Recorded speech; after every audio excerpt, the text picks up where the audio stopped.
একাদশী তিথি শুরু হবে 24শে অগ্রহায়ণ 1431 10 ডিসেম্বর 2024 মঙ্গলবার রাত্রি 1:27 এবং একাদশী তিথি শেষ হবে 25 অগ্রহায়ণ 1431 11 ডিসেম্বর 2024 বুধবার রাত্রি 11:05।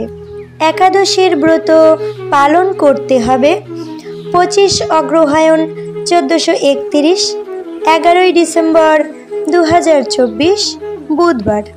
একাদশী ব্রতের পারণ হবে 26 অগ্রহায়ণ 12 ডিসেম্বর বৃহস্পতিবার পূর্বাহ্ন 10টা 14 মধ্যে।